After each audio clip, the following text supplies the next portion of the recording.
Hello, everybody, and thank you so much for joining us for Card Talk. So, before we begin this interview, I want to take this moment to express my heartfelt gratitude today for my daughter, Brittany, being on. We believe that to create a community where there's trust and support, that we must lead by example. Mental health is a subject close to our hearts, and we understand its significance not only in our lives, but also in the lives of countless individuals worldwide. We've embarked on this journey to shed some light on the challenges that many face in silence, and to offer some hope to those who may feel alone in their struggles. And with that being said, Brittany, we can get started. And I just want to ask you a couple questions. Yeah, go ahead and say hi to everybody. Hi, everybody. Thank you for having me, Mom. I appreciate it. Of course. So, what I want to do is I'm going to ask Brittany some questions, and I want her to be 100% real and authentic. And yes, I'm her mom, but Brittany is also an adult, and we have had quite a journey in our lives. She is my firstborn, and she has experienced life probably more than she should have at her age. And I want to give her the opportunity to share her side of the mental health and things that have affected, some of the things that she's experienced in life. I told you in the last episode that I think in order for me to build trust and a community, it starts with me and my family. And so the reason we're here is because we do want to really just show people that you aren't alone. And if I can just help one person realize that, then I feel like I have done, my job.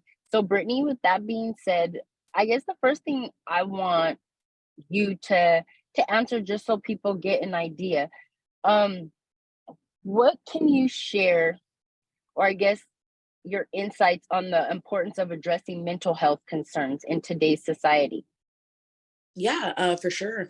I think first and foremost, the biggest thing about it is a lot of people still struggle with the stigma of mental health. I mean, some of the things that people would be put in the mental hospitals for in the past, you would be surprised and really shocked that people would get put in the hospital for that. And we have grown, but we still have a lot of ways to go in terms of taking care of the people that we love, taking care of ourselves, taking care of our community, and in a wider sense, the world. I know even still today, after so much education and experience with, and around mental health, I still worry about what other people are thinking about what I'm experiencing. And, that's a deterrent to seeking help sometimes. And the less barriers we have for people to get the mental health care that they need, the better. Even just not even in terms of like clinicians and things like that, but just even reaching out to friends and family. It can be really hard when we're thinking, oh, they think we're weak, or oh, they think we're not trying hard enough, or whatever it might be. But we can get people to really understand what it's like, and that it's okay sometimes when you're not okay. I think that's really important, because then people are experiencing these things in isolation, and we want to have people not experience these things in isolation. And that's the key, because isolation, it fuels depression. It really does. And we need to build each other up and not tear each other down. And I think that's the biggest thing, a part of mental health, is making and normalizing it. Sometimes we don't feel good. Sometimes we are even afraid of our minds because of the things that we are thinking. And a lot of people are going through that. It's not like you are the only one, and it may be individually very painful, but there are people out there, and I had to learn that there are people out there who want to help. Okay. So I do have another question, because we kind of just jumped into that one. Are you able to kind of share or give a little background on just what you have experienced, like growing up, like even maybe when you feel like it started? Because when you talk about mental health, it can mean so many things, because there is anxiety, there's depression, there's different um personality disorders. So there's a lot of things involved. There's the PTSD. And Mhm. so I just want you to kind of give a little insight on what you struggle with. And a lot of times, it does come from past experiences, but then Mhm. there's also things that can be passed down that people, don't really understand, because I think sometimes mental health is misunderstood. So Mhm. maybe share a little bit about what kind of led up to that point, or what you think, where you started noticing a change, and that you knew something was wrong. For sure. Yeah, absolutely.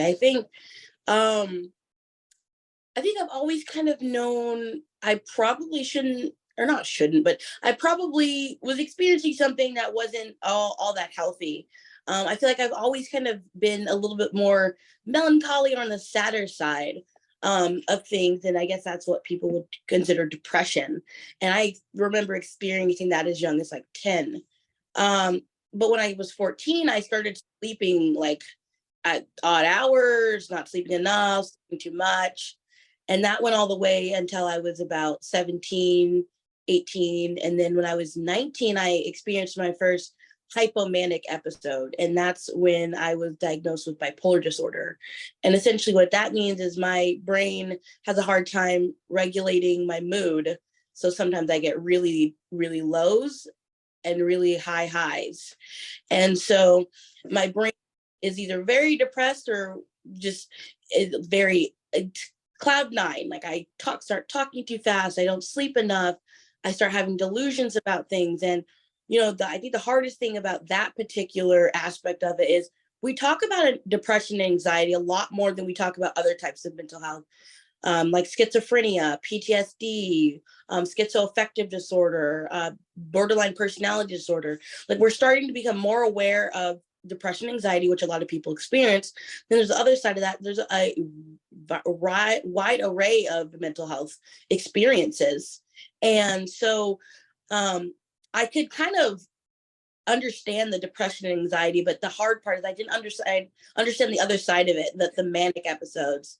And I think not only was it scary for me to experience those episodes, I think it was very scary for my family to experience me seeing me like that. It's weird. It's weird in the sense of like we don't shed light on it. We're not honest about how we feel. We're not honest about the things we see our family members experience. And so it's hard to make it normal so people can get that help. So I think just like in my experience, like depression was obviously hard, but it felt a little bit easier to say, hey, um, I'm really feeling sad today and, a little bit panicky. And that's my depression and anxiety versus going up to someone and being like, hey, I feel like someone's following me because I just feel that way when it's not actually happening. Delusional thoughts are a little less hard to feel comfortable sharing with people and sharing like, hey, I need help because I am actually feeling too happy. They just kind of sounds maybe a little odd to folks, but just as being very depressed can be an issue, being happy and being happy too much for too long causes impulsive behaviors, bad decision making, things that can ultimately lead to more difficulties in someone's life. And so I think that's kind of been my experience and kind of like the history of how I've kind of navigated, trying to learn that like just as I can ask for help for the low lows, I can ask for help during the high highs as well. No, that's really good. Okay, so and then with that, I want you to kind of explain, like, if you're comfortable, I guess, because in the last episode, I talked about some of the incidents that had happened, in your childhood. Hmm. Would you say that being sexually abused, on top of being born with a disability, on added to, I mean, I know you were diagnosed with, the bipolar, and Hmm. that could be something that runs in your family, or Hmm. but Hmm. at the same time, do you believe the onset of that was maybe due to some of the trauma that you experienced growing up? No, that makes a lot of sense. I think it is definitely challenging when you take someone who's very young and you already have this really big obstacle to navigate, which was my disability, making it hard to fit in at school, getting bullied. And then you have the sexual abuse, which caused a lot of trauma. And then you have what I later found out to be PTSD symptoms on top of that. Then you have the depression, and then you have later on in life the mania, which I think definitely can be triggered by certain traumatic events for sure. And yeah, it becomes very overwhelming, to be completely honest. It becomes, you start to feel hopeless. Like, I remember a lot of times asking God, like, what did I have to do wrong for me to get all of this stuff? Like, one of these would have been quite enough. Like, just the sexual abuse would have been a lot. Just the blindness would have been a lot. The bipolar would have been a lot. But I had all three of these things I'm trying to navigate. And I'm just like, yo, God, I can't do this. Like, what, why? Am I terrible? Are you mad at me? Did I do something wrong? I must be a terrible person then. Like, it was really definitely like a struggle, and it caused a lot of my thoughts of suicide for sure. Just like, I don't feel like I can do this, and I also don't want to do this anymore. And that took me a long time to get to a place where I'm like, no, like, there are still good things in this life. There is still um something for me to do here. There's still purpose, and there's still pleasure. There's still relationships. There's still joy. There's still peace. Even if maybe my journey to experiencing that is harder than maybe some other people's. Yeah, absolutely. I mean, I guess it is important to, really to share that part of it, because a lot of times we either blame ourselves or we blame God, and we start asking God all these why questions, and never really get an answer. And I totally understand where you're coming from, because as your mom, it's kind of like double for me. Like, I felt of dealing with my own issues, but then knowing or feeling at the time that a lot of that was caused because of me, like because of my negligence, or because I failed to like really see the red flags. And I used to tell myself, in a sense, the saying where it says love is blind. I was like, yeah, obviously, like I was blinded because I missed all the red flags. Like, who let somebody in their life and that you think that you can trust them and know them, and these are just all the thoughts that were going through my head until I got to a point where I was able to deal with it. And I think for me, I was never really mad at God, but I always questioned him. But then a lot of mine was always me blaming myself, because just like you said, you always felt you were always, there was something where you never felt 100% at, maybe not at your best, but like you were happy as a little girl. That's the Mhm, same thing for me. I always felt like the oddball. Like, there was always something about me where I felt like I never fit in with everybody else, or that I was trying to fit in too much because I felt awkward or out of place, mhm. and there could be so many things that actually trigger that or cause that. You just really don't know. But to be able to come to a point where, like you said, you stop asking those questions, you stop blaming God, and you just become grateful for what you do have and the abilities that that you have, and you try to look at it differently. And I think that's important, because God never said that we wouldn't have struggles. He said he'd always be here for us, but I believe that God, yes, he gives us miracles at times. And then there's times where God literally gives us to grace to walk through the storms that we have. And I think you and I both learned that, but it was challenging. We had a lot of moments where you and I bumped heads, and me misunderstanding mental health. And even though I experienced mental health, like just the depression part, the bipolar part was way new to me, because I didn't even want to accept the fact that they had diagnosed you with that, because I'm really big about labels, you Mhm. putting labels on things. And because the way we grew up is that, we don't accept labels and things that the world puts on us. I don't care if it is a doctor or a therapist or whoever it is, someone, just plainly calling you stupid. Like, you don't ever take those labels. But I misunderstood that, because just like we have physical illness, if someone has like a cough or, whatever it is, yes, at the same time, you believe God for your healing. But if there's medication, you take the medication while you're waiting for manifestation to happen. And with mental health, it's the same thing, because it's a sickness. And for a long time, I was in denial because I didn't want to accept that my child was dealing with this type of mental illness, because I was only used to the depression part or anxiety. I'm like, oh, I can handle that. Plus, I kind of knew what it was like.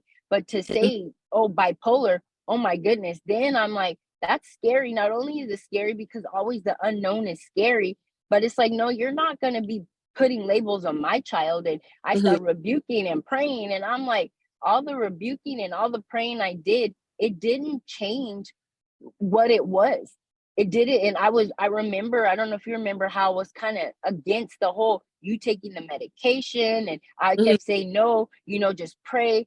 And I had to come to a place, it was like God had to deal with me. And he's like, wake up. Like, you're not giving her this label. So they diagnosed her. So, okay, so they're saying that her mind or her body has this for right now. But just like God healed me from lupus and from having seizures, that same God can heal mental illness. And in the process, yes, I had to take medicine as well. But I had to realize, like, you have to take medicine, and to get better or to help manage that. And so I had to come out of my denial mode in order to be able to kind of help you.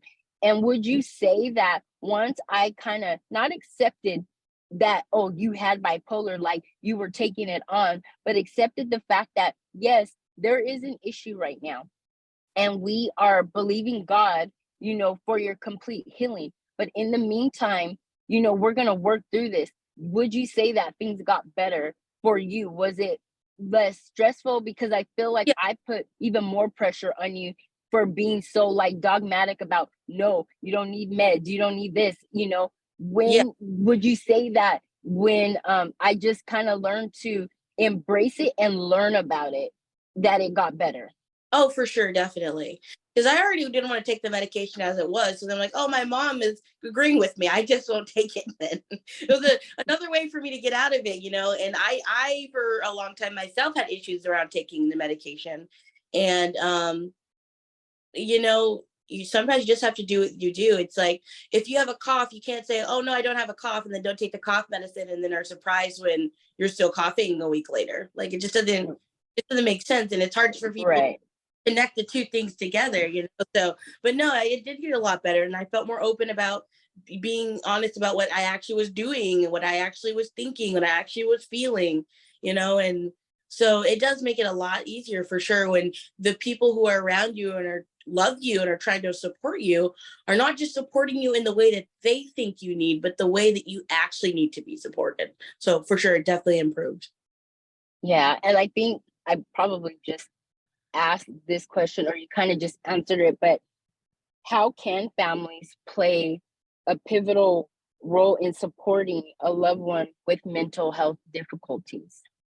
Yeah, I think the two main things I would say is educate yourself, find reputable things that are giving accurate information, which can be difficult sometimes. Dr. Google isn't always actually has a medical, rely on Dr. Google, but just finding ways to really educate yourself and also check in with the person. It can mean the world, especially after having a difficult day. And especially after maybe not hearing from the person, just be like, hey, I'm just checking in to see how you're doing. I haven't heard from you. I love you. If you want to talk, I'm here. Something to that nature. And if they want to talk, they do. If they don't, you let it go. You've done your part by saying, like, I'm available to you if you need me, and I'm here, and you mean something to me. And there's been many times where you've checked in, because I call you every day and we talk. And if I don't call you, you're checking in. So that helps a lot when sometimes you get stuck in your head and you're just like, no one really loves me, blah blah blah, and it's hard to refute that when you literally have people checking in on you. You can for it, as well. But I find it a little bit more difficult when there's literal physical evidence that people, love me, so I think those are the two main things for me. And, another thing too that I find helpful is just asking, what can I do to help you? What can I do to support you? What do you need right now? And if it's reasonable, if it's not something that's enabling unhealthy behavior, do the best you can to help that person, keeping in mind you have your own mental health, you have your own physical health. We do the best we can and we show up in the ways that we can. And sometimes just asking that question makes all the difference. Like, I want to be there for you. What does support look like for you right now? And how can I be there? Awesome. Thank you. So also, what would you say that the role, or what role would you say that stigma plays in preventing individuals from seeking help for their mental issues? Yeah, I think a lot of the things we've talked about before, just the fact that a lot of people don't see mental health similar to physical health. Mm-hmm. Just like, it's not as simple as like snap out of it. We have a lot of choices that we can make every day to encourage our healing, but it's definitely not like you wake up and you're like, okay, I'm just going to be happy today. But you can say, Yeah. today I'm going to wake up and I'm going to listen to music so I can encourage my happiness. Today I'm going to wake up and I'm going to work out so I can get those feel good chemicals in my brain so I can feel better today. You can make these small, in some cases, very challenging decisions so you can help yourself be happy. But it isn't as simple as just snapping your fingers, turning on a light, pressing a button. And I think that's what's hard for some people to kind of navigate, in that, it may be very challenging to find the help you need, but it is there. And it can feel like a very hopeless and helpless process. But there are people who really want to be there for you, even if it is, may not have family or friends, but it's like a clinician that you find that can help you build the support you need and be there for you in the process while you're working on making those daily decisions to take care of yourself. Yeah, I think that's the biggest thing. And just like educating people about what mental health is, what type of mental illnesses there are, how we can help ourselves and the people we love in our wider community. It's just really important to make sure we have those things so it doesn't become this blind spot in society. It becomes something we're shining a light on and we're taking care of it and not acting like it doesn't exist, because it does exist. Yeah, absolutely. No, that's really good. And I think that you made a good point, because we don't realize, like, I know for me, like, I post a lot of like quotes, and when I am talking to my coaching clients or I'm doing counseling, you know, that's one thing that they mention. Like, people always say, like, oh, well, happiness is a choice. And, they're like, but it isn't that easy. So I'm really glad that you said that, because it is a choice. We have choices. But like you said, it isn't just if we're feeling a certain way, especially if we're struggling with mental health, just to say I choose to be happy, that's not realistic to think that their feelings or emotions are just going to change. The whole choose happiness is really, what am I going to choose today to help put me in that position to become, like, to feel better about myself. And so I think that's really good that you say that, because I think sometimes we misunderstand when people, oh, this is a choice or that's a choice. Yes, everything we do is a choice. Everything that we do, we have to be intentional about it. So being happy, sometimes you have to be very intentional. So it's more, what can I do today so that way I am in a better place. So thank you, for really touching on that. That's really big. For And sure. let's see, I want to ask, so what strategies, and you kind of touched on it, but what strategies would you say that individuals can, like, employ to maintain a good, like, mental health, or in the face of stress and adversity? What would you say, what advice would you give, so that way you don't have maybe some type of I don't, tell me the right term because I don't want to say it wrong, but like when you kind of have, I call everything episodes, and I know that is not the word for it, but so you don't go into like a whole like manic, like Yeah. depression stage or something. Sure. Um, well, that's a challenging question in the sense that that looks so different for everyone. It's like trial and error. Many things you have to see what types of tools first that I can acquire to help myself, and what tool do I need to use in any given moment to help myself through this situation. So, for example, when I am feeling like I need a distraction, I'll watch TV for a little bit. But I also need to know when it's time to deal with something. So when I need to lean into the emotion and feel it out and work through whatever I'm feeling. Because there's always kind of like a balance of facing things head on and knowing when it's becoming too much and you need a little bit of a break. And distraction and leaning into something can look very different for different people. And different maybe experiences require different types of tools. So I would say first learning how to acquire different tools, like learning how to coping skills, looking up a list of them or whatever it might be. There's this website that you can look up on Google called 99 Coping Skills. And it gives you a list of 99 different things you can try to see if that helps you. And a lot of the options on there is reaching out to people, finding a therapist, things like that. But everyone's journey looks significantly different. What may help, you feel better, it may not help me feel better. And so, I've learned that, like, just because someone's saying, oh, exercise for 70 minutes a day and drink 100 gallons of water and whatever, and you'll feel great. That might work for that, but that's not going to work for me. So, I find that I love to exercise in the morning on my bike. That helps to get some of my anxiety out. And, that helps me get a good start to my day. I love listening to music or poetry. That really inspires me, gets me motivated to continue on and do the things that I love. And, just even checking in with other people to see how they're doing makes me feel good. Like, I love to support the people I care about. So it's never, for me, usually one thing that gets me through. It's using several things every day to make it to the next one. Absolutely. Because, yeah, everybody is different. So I want to ask you, what suggestion or do you have any input on what can you do spiritually to, if you are, say you believe in God or you're a Christian, what are some things that you can maybe, give people to help them spiritually as they're, waiting on their complete healing, or they're, that they're going through, or just say they're just having a moment? Is there something that you do, like, or is it that maybe you just pray? Or is there a certain scripture that stands out? Like, I guess I'm curious, like, spiritually, what do you do? Because our family has always incorporated God in everything we do. Mm-hmm. And so what are the things that you do that you can maybe share with others? The two things that I found the most helpful for me specifically, like I said, just like the other question, it really, you have to find the right, like, groove for yourself. But I found it to be the most helpful to find a spiritual community. And the community that I found, I never feel out of place. And that is so important to me. I walk into this church with these people and they are good to me. I am good to them.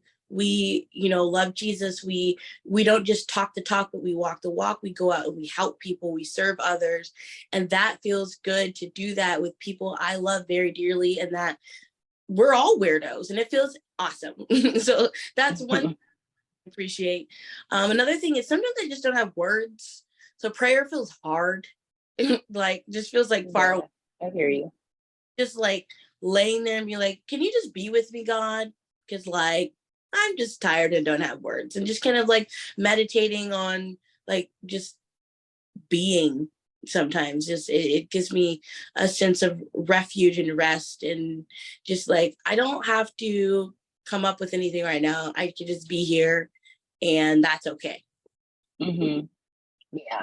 No, that's important though, because I tell people all the time that they have to, you have to do what works for you, but not just what works for you. You have to, like, even spiritually, sometimes we don't have the words. Sometimes we can't, like you said, you don't have the strength to be able to say a prayer, or I just tell people really breath prayers. And if you can't say nothing, like literally you get enough strength, just say, Lord, like I am struggling today.